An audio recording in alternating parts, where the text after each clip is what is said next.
Okay, this show also has no theme song. I just realized that as I did it. Also, am I recording this show the same time after immediately after I recorded news time, or what's it called, the Constitutionals? You bet I am. I just changed the lighting back to what it was originally. That's what it is. Okay, welcome back to Late Night Lately. I'm your host Chad White. This is episode. Is this 2 or 3? Oh Jesus! I think it's episode 3. I don't know. I thought I wrote down the episode. These are the things that just this is episode 2. Okay, all right. These are the things that need to get understood. I'm glad you're joining us. Thank you for joining us. Let's get on with the monologue. Ex-Brazilian President Jair Bolsonaro says he'll return to Brazil in March after extending his diplomatic visa in early February to stay in Florida after escaping opposition in his home country. This comes after Florida Governor Ron DeSantis told Bolsonaro to go back home to Mexico. Retail company Louis Vuitton announced this week that Pharrell Williams will be the company's new menswear creative director. Fellas, prepare yourselves for hot looks like this. Hopefully I put up the buffalo hat in post. Toy maker Mattel announced a reboot of the children's show Barney with plans to feature the character in a new show, movies, and other content. Hopefully this is a gritty reboot where when he sings, "I love you, you love me," he doesn't mean it. That one's for the millennials who love, or Gen Zers who like trophies. I think it's millennials. A trailer for, I say it like I'm not a millennial. I love a trophy. Please give me trophies. A trailer for a movie based on the video game Tetris was released and features references for Nintendo's Game Boy, intense visuals of the game itself, and a remix of the original Tetris theme alongside a scene of the main character trying to fit the block into a space it clearly doesn't belong in. Oh, wait. Okay, hold on. What? Okay, wait. Man. Paramount announced this week that the price of its streaming service, Paramount Plus, will increase as it folds in Showtime with the streamer, but it doesn't matter because your parents will still call to you to complain about how urban CVS has gotten. Screw that one up. All right, that was a monologue. That's the jokes that they do at the beginning of the show. Chad White, Late Night Lately, episode 2. Oh, God, I held up 3. That was not even a joke. I held up 3. Oh my gosh. Okay. I should have had the buffalo hat thing ready. I'm pretty sure I'm not going to do that thing in post. If you Google Pharrell Williams buffalo hat, you'll definitely find the things that I'm talking about. What happened this week in late night? This week in late night. This is the segment. This was the original title of the show. This very true thing. Until it became Late Night Lately. This week in late night was pretty busy. We are now weeks removed from holidays, and it feels as though shows are back in the groove of things. And I know that's strange to say in the middle of February, but sometimes when shows come back, it can really be a strain. When especially if they're not really working as well as they should. I don't know why I still have the iPad over here because nothing's happening. I don't have a theme song or anything. I'm quickly trying to open up all of the late night shows. 1, 2, 3, 4, 5. I'm missing one, and I don't know which one it is. It's probably Kimmel. Nope, it is Fallon. Here we go. And it is noticeable sometimes when these shows aren't prepared like I wasn't for sometimes we get into a I don't want to say a rut. I was going to say a groove before, but I want to say a rut for when a show is in the middle of production and we get just a bad group of guests or guests that just don't work out. I'm not going to say bad because everybody's different. Kimmel had a good week, featuring Paramore sing as the singers, as the music act. Although what's it called? The monologues weren't as tight as they should have been, as they usually are. Fallon had a great week with a Super Bowl winner in Travis Kelce, who's announced to be hosting SNL. Also had Liam Neeson, and Valentine's Day really proved fruitful for him over there on Tonight Show. We'll get into that in a little second. Seth was always tight, even though he had people sometimes that he'd never spoken to, that just don't prove themselves to be the best of guests. Let's see, we got, and in fact, there was a huge callback to his day drinking sketch with or day drinking with Seth feature thing, where Lizzo thought that one of the writers of the show looked like Paul Rudd because he had a mask on, a protective mask. It was a very funny thing that Paul Rudd came on the show this week and they brought up the clip, and it was a great little interesting thing. Daily Show came back with Sarah Silverman as host, and my God, she is so good at what she does. It's just like Chelsea Handler. It's just somebody who, yes, they are both stand-ups, but man, it's like finding out that a basketball player is good at football. You know, it's crazy to see how these two comedians can be so good at hosting a show. And yeah, I know Chelsea's been hosting shows forever, and I know Sarah has also had a late night show, with I Love You America, and also is a good actor herself. But man, it's a wonder what they can do. The Late Show, Stephen Colbert, he also had a very busy week. We had people. What Colbert does really well is that he can bring on business people, and like Seth can bring on writers and news anchors and everything. It all works for those two, where it doesn't work for everybody else, or it doesn't really fit for everybody else. Like, because I wouldn't want to see. No offense to Fallon and Corden, but I really don't want to see them sit down and have a 10-minute serious long conversation with a Reverend Al Sharpton versus with Colbert. It just kind of works. I remember within, I believe, his first month, Colbert had the person who created Bumble and Ted Cruz.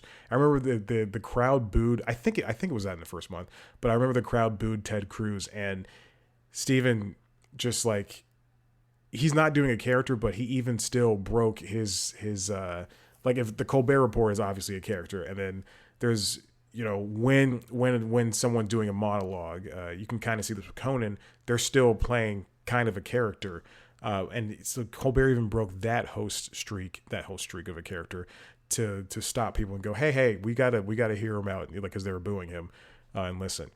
I still don't think he is comfortable around his band leaders. Patrick Stewart was on. Ki Huey Kwan was on. Boys to Men were on. Colbert had a very solid week, and John Oliver was on, so that was good. We'll get to it in a second. And then there's a Late Late Show. James Corden. We are marching towards the inevitable end. It was a good week with Dave Franco and Allison Brie, and we got some trailers for a trailer for Carpool Karaoke with Allison Brie and Danny Putty talking about, I guess, the Community. I did not watch the trailer. And then we got games. A good set of guests this week: Cara Delevingne, Quinta Brunson, Ashton Kutcher, and that seems to be the brunt of the guests that were on, and O'Shea Jackson Jr. So there you go. All right. This week in late night,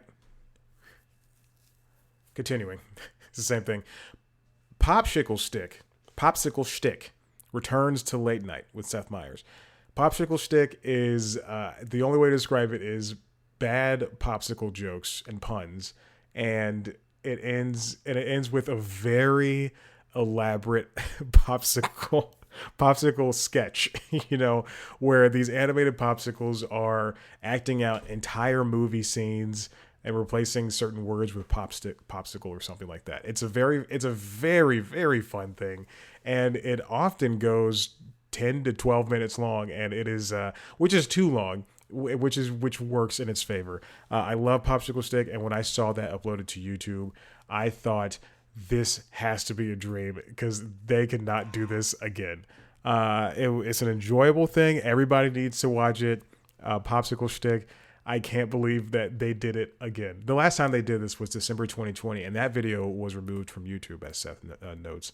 And I just, I've seen it, but I don't. It was copyright reported or whatever. But yeah, I don't remember. Anyway, another thing that was very important this week was Jimmy Kimmel's Oscars trailer. It was a world premiere trailer that I, quite frankly, I thought was a joke sketch that he was going to do, that he was doing for the show in the middle of his monologue, and I just I fast forwarded it. Because that's what I do. I gotta get through these things quickly, so I fast forwarded it so I can get to that first guest that night. And it turns out it was not. It was a trailer that was Top Gun Maverick, in the vein of Top Gun Maverick, of a specific scene from Top Gun Maverick. And John Hamm and Charles Parnell both appeared as the characters from Top Gun Maverick, and Billy Crystal showed up. It's a great piece of. This is why Jimmy Kimmel was able to basically jumpstart late night on YouTube, because they're able to do such slickly produced sketches for broadcast, and then cut it out and put it on YouTube. The set looks amazing. It looks just like the movie. And I'm sure there's some green screen work in there, and the office is just like a very similar backdrop to what is in the movie. But man, it looks fantastic. And then this is actually, you know what? I'm going to save this one for last, because I think that'll be a good conversation to have.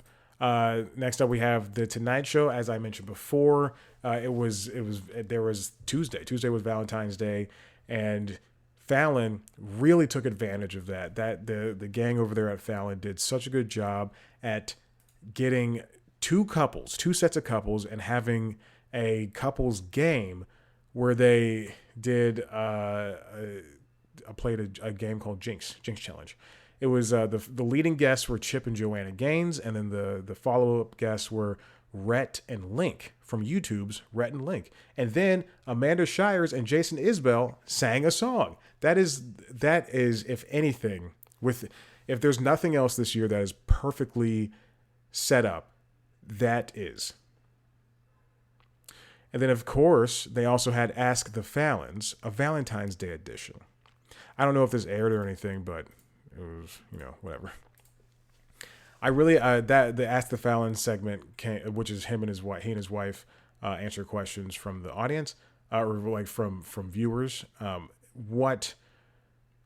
This was born from the pandemic because of their walks, and they, I guess, wanted to record it. But I think that the Ask the Fallon stuff, anything behind the scenes works. People want to see what's going on behind the scenes, even if it's boring to you, even if it's something that I've seen a trillion times. It is people who aren't in the industry love seeing that stuff. If they could get a couple extra seconds, they're going to take it. So as I mentioned before, Rhett and Link and Chip and Joanna Gaines showed up, and and Jason Isbell and Amanda Shires. I mean, just three sets of couples that I enjoy. Then there's John Oliver. He stopped by the Late Show with Stephen Colbert, and this just works so well because he and Stephen obviously are friends, and they have a rapport. It's a late night show is so much better when they're friends. When Amy Poehler and Tina Fey stop by Late Night with Seth Meyers, like Tina Fey stopped by Late Night this week, it works well, and they're friends. When anybody at SNL comes by Fallon, then he can talk shop with them. When it's an old coworker of Colbert's, it works. When it's a British person on the Late Late Show with Corden, yeah, there you go. And when Kimmel can bully Mike Lindell into appearing on the show, but only on the condition that he go across the street to Dave and Buster's and stand in a claw machine, it works beautifully. That being said, I have not seen the John Oliver interview this week. But he did pop up, and I'm being honest.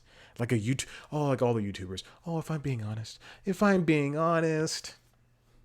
Honestly, the iPhone 14 Pro Max camera is really good this year.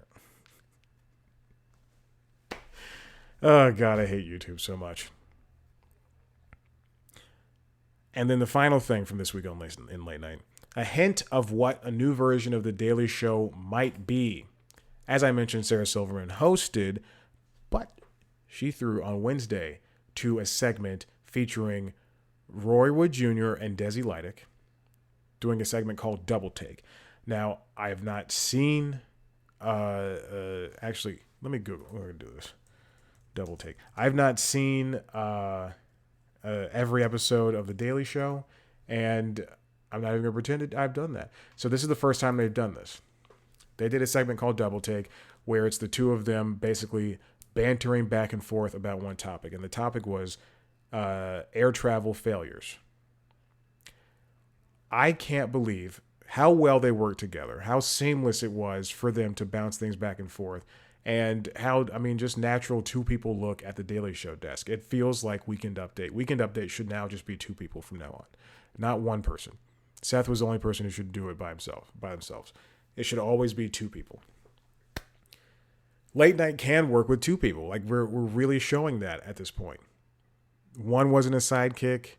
They could send one on assignment still, and it could still work. Like PBS NewsHour works really well because Jeff and Amna are two people from similar backgrounds.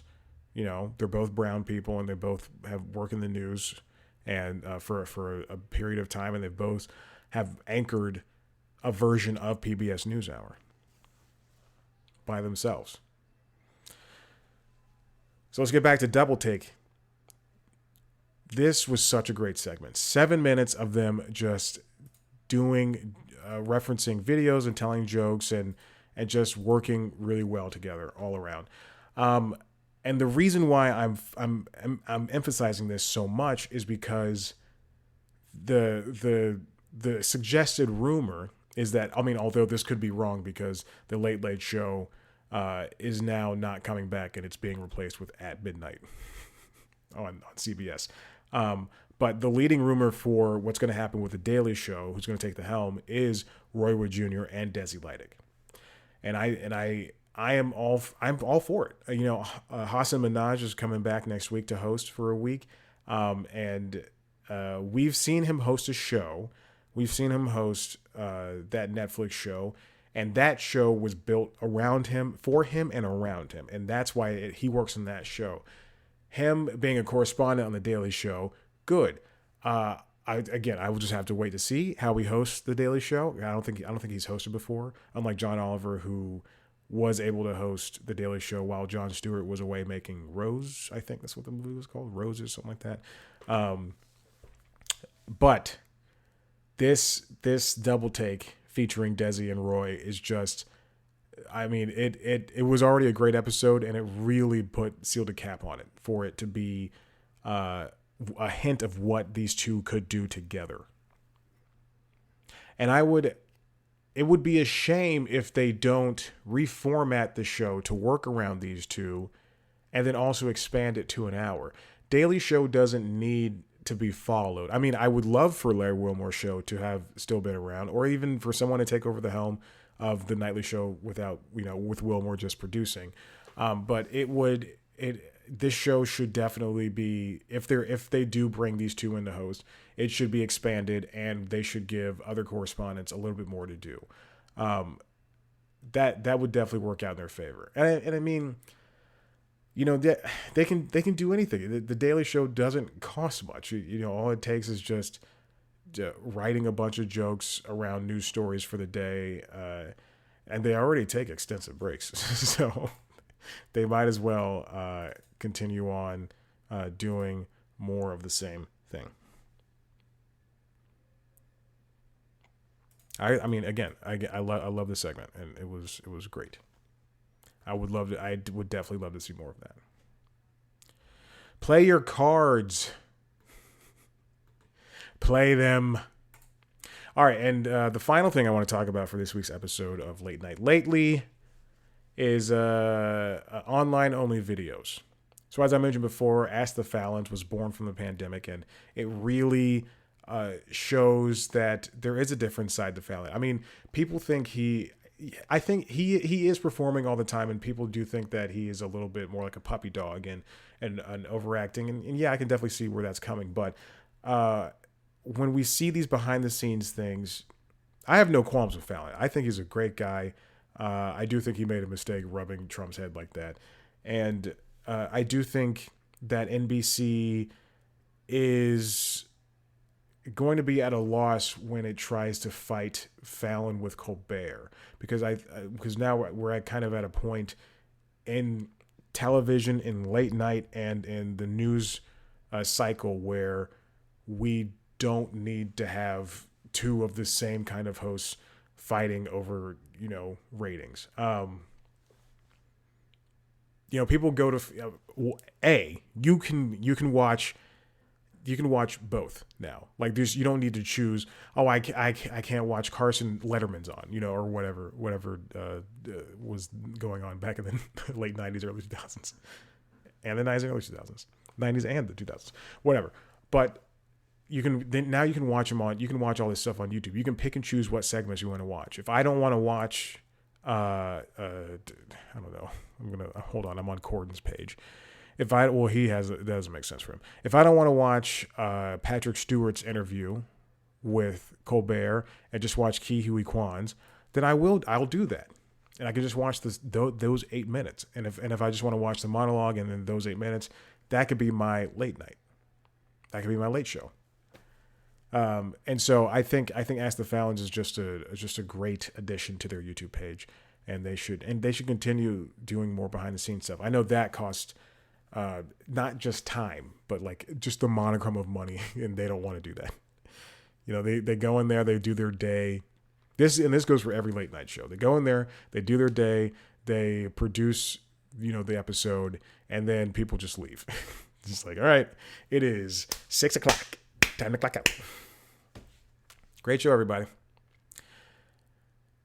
Now moving on, same network, but moving on to a different show. Corrections, Late Night with Seth Meyers' Corrections is just the creme de la creme, the best version of online, extras that have ever appeared for any late night show.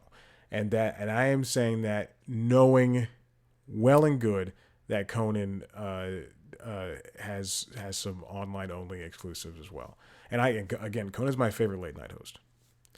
But man, the correction segments are just 12 to 20 minutes of Seth crapping on his audience. It's so great and so fun. There's inside jokes, and they get consistently 250,000, 300,000 views, and we are all fans. We're all just friends just watching the show. Some of them are more annoying than others, but man, I love Corrections, and I just can't explain. Oh, and Corrections is him. Audience members write in corrections for the mistakes during the show, and he mistakenly, which I still don't think he should have done, but it has worked out well for him. He tells people, or he'll read the corrections, and it's just fantastic. Now moving on to the Daily Show video podcast.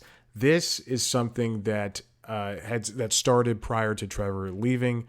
Even so, I think it started like almost a year ago, where they have podcasts now for the Daily Show, and they have video versions of the podcast. So there's a show called Hold Up with Josh Johnson and Dulce Sloan from the Daily Show, and they host, like, they do a podcast. It's 48 minutes, an hour of a show.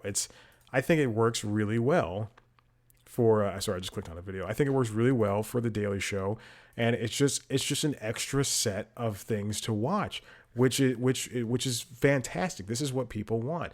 And even if it doesn't get the most views, if they get 10, 15, 20,000 views, who cares?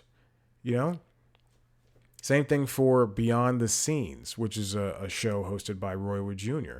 I mean, it's fascinating. People want to see people behind the show talk about the show. What else? What else is there? Then there's a Colbert questionnaire, which I can't wrap my mind around if that is in fact an online only thing, because there's an exclusive one, for instance, with there's exclusive ones like with like Michelle Obama. There's a two-parter with Bono that is in total like almost 20 minutes long. So I'm still unsure if the show is if the Colbert questionnaire segment rather is in fact what it appears to be, an online only video or not. But yeah, there we go. And that's why online only videos, I think I'll hammer this home. People want to see what's going on. They want to, if they love a show, they want to spend more time with the other people. I think, Late Night with Lily Singh, she not only did she have that audience from YouTube, and the second season was loads better than the first season. It's when you can bring her personality or someone like that, when you can bring that personality into these online videos and people can still spend just an extra amount of time with you, that's when it works. That's when it works really, really well. Okay, well, that is it for this for Late Night Lately. We've got more episodes, an episode next week, I guess. I don't know. If you like what you heard here, why don't you check out the video over there on youtube.com/C+Comedy, where you can see other video podcasts as well as regular podcasts called The Constitutionals, which is a entertainment business news podcast, and LinkedIn Logs, which is the show where I try to become a linked influencer, the number one linked influencer. You can also subscribe to those shows wherever you get podcasts. You can also, over there on youtube.com/C+Comedy, watch News Time, which is our weekly entertainment business news show that is not the Constitutionals. It's like the Daily Show, except way less funny. You can follow us on Instagram, Twitter, Facebook, I almost said LinkedIn, and TikTok at C+Comedy. Follow me on those platforms at Chad Black White. Rate, review, subscribe this show wherever you get your podcast. Tell your friends, and that's the end of the show. If I had, you know what? Hold on. I'll use the theme song from the last time as the ending song. Here we go.